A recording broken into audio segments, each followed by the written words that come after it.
Hello and welcome to another Skaredcast tournament in review. This weekend I'm going to my first 10th edition GT with my Drukhari. It is 6 rounds, 90 players. I'm taking 27 Dark Lances. Let's see how I do.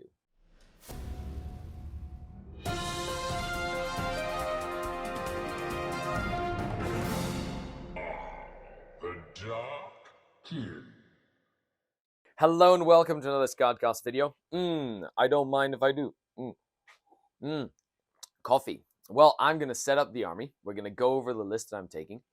Then we're going to go to the event, play 6 rounds of Warhammer 40,000, and come back and break down the list, what I learned, what I would change, and what I'm looking forward to in the future. And here we have 2,000 points. The link to the list will be in the description. So go over there, click it, check it out if you want to see the point-by-point breakdown. But it is of course, Drukhari detachment, a real space raid detachment, led by a single Warlord Archon. Now, I did have multiple characters in this list, and I have played 20 games or 30 games before, like sort of tweaking this list and kind of changing little things here and there. So I feel like this list is pretty optimized for what I wanted to do. But let's break down all the different stuff. The main core of the list is the battle line. 3 squads of 10 Cabalite warriors. I'm using squad marks. They're fantastic. They slide on and off, and you can color them to kind of outline the different squads. This is a 10-man, 10-man, and this one I usually split with the Venom. So 5 go in the Venom, usually the ones with the guns, and 5 go with the Archon, and they just kind of sit in a corner, and that's it, because he has the Art of Pain enhancement, which should give me a pain token at the start of every single of my command phases. Then 2 units of 5 racks, each with all of their complement of guns. They're great to just get me an additional pain token when they die and or zone out the backboard. And they're OC2, so they can go in and take objectives in a pinch. Then we go into sort of like the meat and potatoes of the list. 3 triple Ravagers with Dark Lances. I love them. They're really cheap for what you get. And it's really cool to bring them out of retirement because I have missed my Ravagers so much. 2 units of 5 Mandrakes. They're the ones that go in and out. They infiltrate so they can stop pregame moves and enemy shenanigans. And they also get me a lot of secondary points usually. 3 units of 5 Scourge, each with 4 Dark Lances. That's right, lots and lots of Dark Lances. Now you can go for different weapon loadouts, but in this case I'm just overloading on the Dark Light weaponry. 2 single Chronos. They are really, really good and absolutely crucial to the pain token mechanic. Giving you pain tokens back, I have found, has been very, very useful. And having 2 single ones lets me spread out that aura to other parts of the battlefield. And then rounding out the list, 3 dedicated transports, 2 Raiders, and a Venom to split up the Cabalites and give me some mobility as well as survivability against things like indirect fire weapons or high volume of damage weapons. There you have it. I'm looking forward to seeing how this list does. I do have 2 Talus, which I forgot to say, with Twin Haywire, Twin Liquefier, and the Gauntlet. So let's see how it does. I'm really excited. Let's get to the event. And let me know what you think down below in the comments. And it's tournament day here at the TGX. Having a ton of fun. Round 1. TGX round number 1. First mission. Sites of Power, Donor War Deployment, Chilling Rain. I'm playing against Aeldari. So we've got Illic, we got a bunch of stuff. It is tactical objectives, and it's Sites of Power. So let's see how this goes. He's got Yanari, so Scourge, the Incarn. It's going to be really, really intense. I'm really looking forward to it. Wish me luck. It's definitely a tough matchup, especially on like terrain like this, and with all the objectives in the open, especially with the Incarn being able to teleport everywhere. It'll be a very interesting experience. Now, the goal for this, like my list is very skewed into killing knights and stuff. So it's more for testing and practicing. And when you go to a big event for the first time in an edition, I highly recommend that. Just go, play games, roll some dice, have some fun, and see what happens so that you can take that information and learn for the next one. And that is game. What a close game for round 1 against Nick. I ended up winning 64 to 58. It was very, very tight. I had a lost turn, so I was able to get a bunch of points on primary at the end. Man, Aeldari nuts, and the Incarn was like the bane of my existence in this game. And only one D-cannon that killed like 3 times its points cost. So they're still very, very powerful. But with that, on to round number 2. So let's go get some food and take a deep breath and relax. And here we are, round number 2. I get to play Space Wolves, Thunderwolf Cavalry, Land Raider full of guys, a whole bunch of stuff. And guess what? The other 2 Space Wolf players at the event are playing each other right next to me. It's like the pack all got together and started howling at the moon. I have decided to hide behind this building and come at me, bro. All right. Yeah, let's do this. It is taken hold, minefields, and search and destroy. And end of the game. So 95 for the Dark Eldar to 66 for the Space Wolves. Dark Lancers did a lot of damage, and me going second in this game really helped because I was able to just hide, and then at the end of the game, just kill everything that was in the middle and then push on to the objectives to score my full primary, which really helped at the end of the day. I also got really good secondaries midway through the game at the right time when I needed to kill a character and Bjorn was like wounded already, and then I needed to like do cleanse, and then there was no stuff in the middle. So all in all, good game as we moved into round number 4. Had a lot of fun. I mean round number 4. Round number 3, last game of the day, coming right up. But there you go. Dark Eldar doing okay into some Space Marines.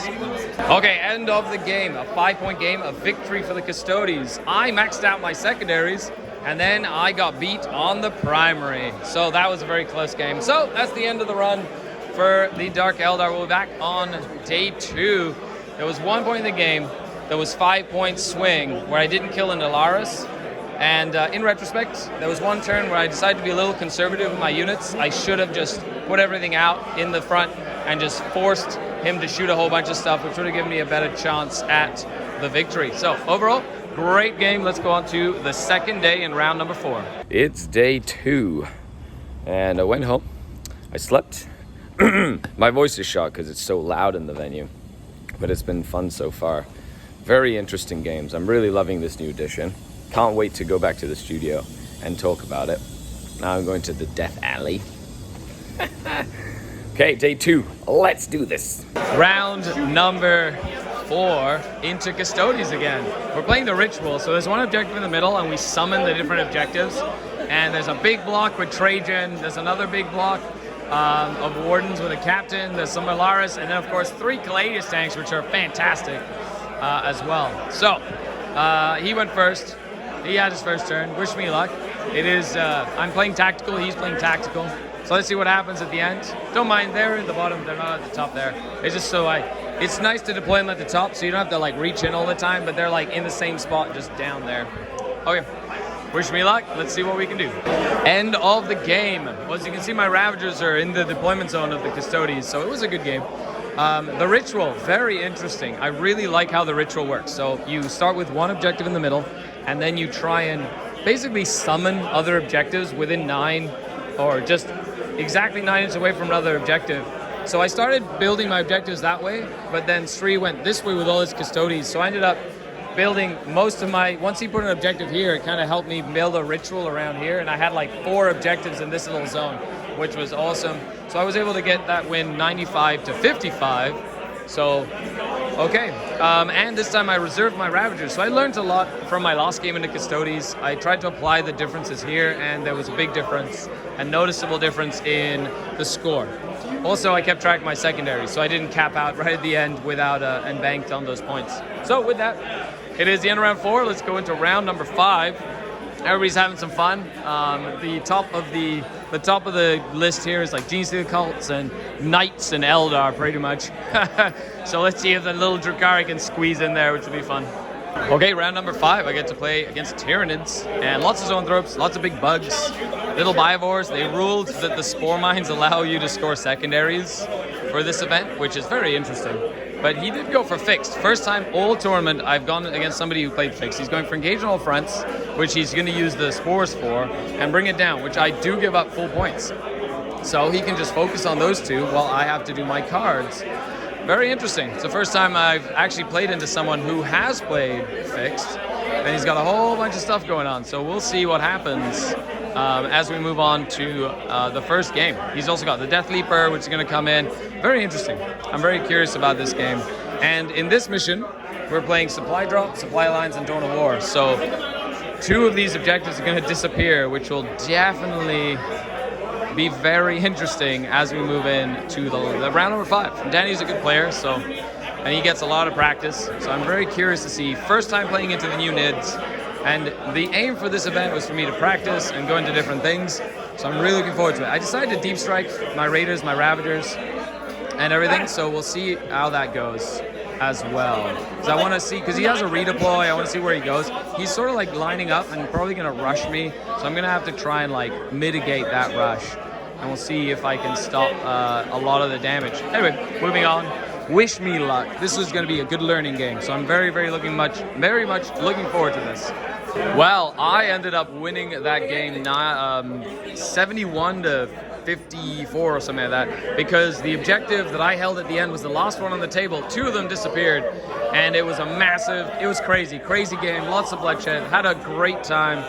And now it is on to round number 6, the last round of the tournament. Get to play into Sam Guinius himself.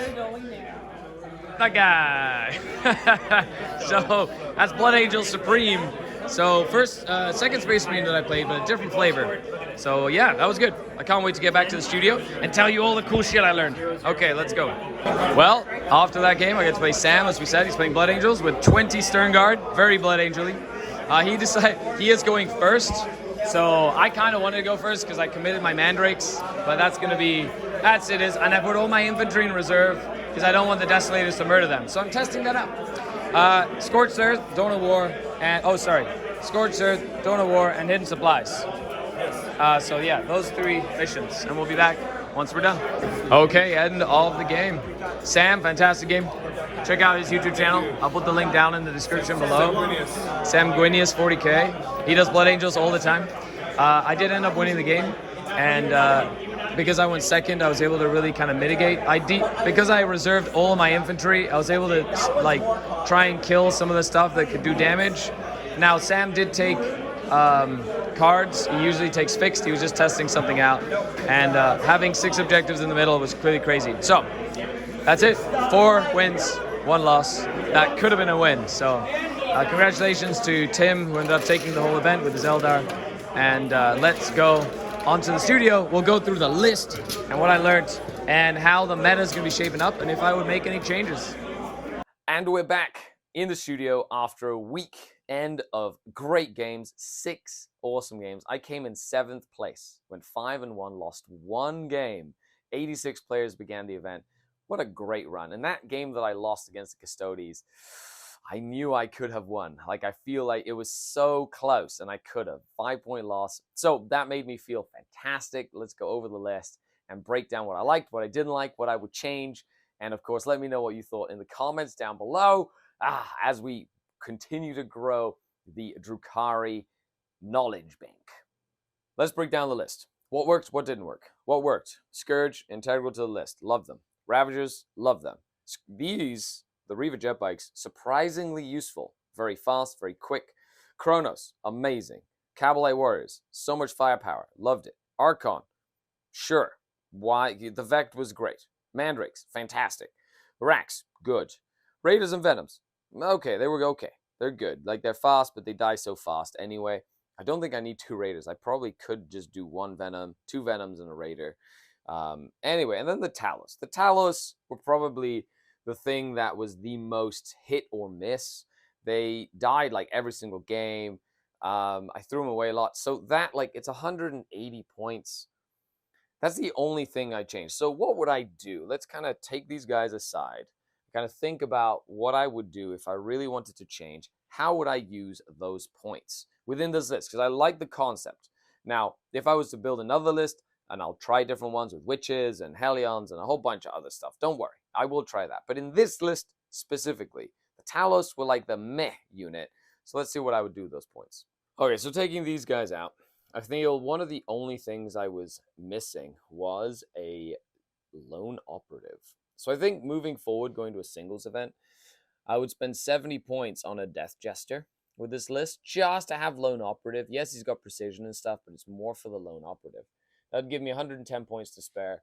So I put 3 Grotesques in that would serve a very similar role to the Talos.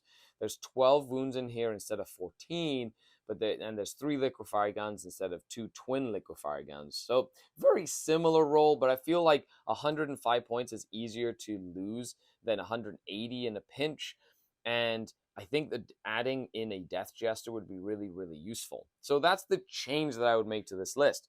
And what do you think? Leave a comment down below and let me know if that change makes sense, or would you take something completely out? Would you change some of the transports? What would you do to make this list your own? Well, that's that. Thanks a lot for tuning in, everybody. A huge shout out to the channel Patreons. The Patreon community is growing, so thank you so much. You're all incredible.